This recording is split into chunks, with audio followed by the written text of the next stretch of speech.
سلامونه ملګرو جنید خان ما په دې ویډیو کې د سره دوه اهم خبرونه شریکوم. یو خو د پاکستان کرکټ ټیم T20 کپتان بسوک وی سلیکشن کمیټي نوم سجست کړی دی. نوم یې الریډي د PCB چیرمن محسن نقوی ته ورکړی دی.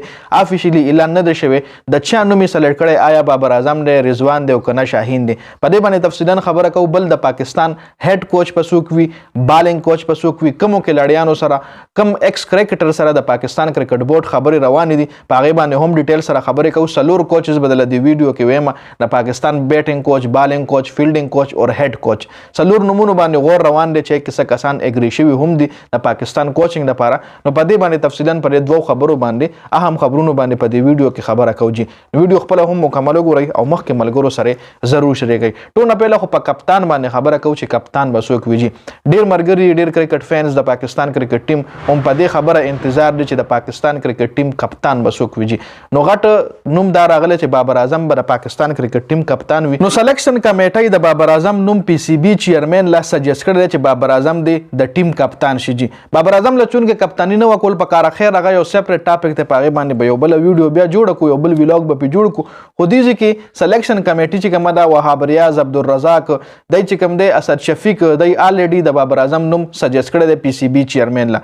صرف اوس افیشلی اعلان پاتې دی چې PCB چیرمن بل دی کپتان اعلان افیشلی کوي. شاهین افریدي کپتانۍ حواله سره چون کې شاهین افریدي وی چې خپل د استعفا ورکوم د کپتانۍ نه، دغه فیملی هغه دا مشوره ورکا، د سپیشلی شاهین افریدي به دا مشوره ورکړي چې خپل استعفا مو ورکو پرې چې دایته چینج کی او خپل استعفا په دی وجه مو ورکو چې PCB د پاکستان کرکټ بورډ دی دغه خو خره چې کپتان سو کخلی بابر اعظم مخلی یا تاخلی بس چې هغه بابر اعظم کپتان شي تبع الریډي ټرمینیټ شي د کپتانۍ نه. جی نو په دې حواله سره شاهین افریدي الریډي وی چې ز کپتانی پرېدم خو دغه فیملی ولا دغه مشوره ورکړي ده.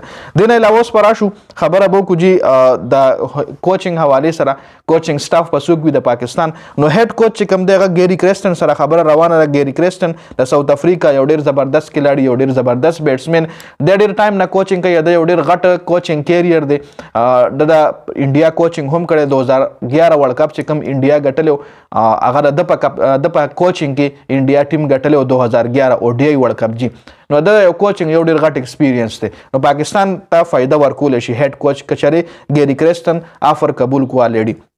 بیا بالینګ کوچینګ د پاره د استرالیا فاست بالر جیسن ګیلسپی چې کوم دی د میګرا سره اٹیک بالینګ کولو د استرالیا تر طرف. جی د الریډي د اډیلیډ یو لوکل ټیم د دغه کوچ ته خو دوست یو کال لا پاتره خو دغه د کوچینګ نه استعفا ورکړی دا. مطلب د پاکستان کرکټ ټیم بالینګ کوچینګ د پاره د ما خیال اګری شوی رزق التنه د پله استعفا واغشت نو پر پاکستان کوچینګ د پاره دی، مطلب پاکستان سره به کانټریکټ ساين کوي. جی جیسن ګیلسپی چې کوم دی د چانس شته چې د پاکستان بالینګ کوچ شي. بیا بیټینګ کوچ د پاره یونس خان الریډي سجست کړی دی سلیکشن کمیټي. یونس خان سره هم خبرې اترې روانې دي. او بالینګ فیلډینګ کوچینګ د پاره اجاز احمد د پاکستان سابقه ایکس کرکټر اجاز احمد چې کوم د میډل اډر بیټینګ به کولو زوړ کلاړي دي.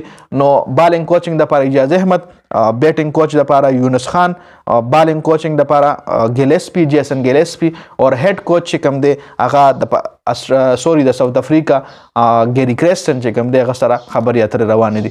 نو راتلونکي ټایم کې 2-3 ورځو کې به د هر څه ډن کیږي، 2-3 ورځو کې به کپتان اعلان هم کیږي او 2-3 ورځو کې به افیشلی د کوچینګ سټاف اعلان هم کیږي. جی په دې ویډیو کې دا اهم اپډیټس د ویډیو کتلو زیات مننه. جی والسلام.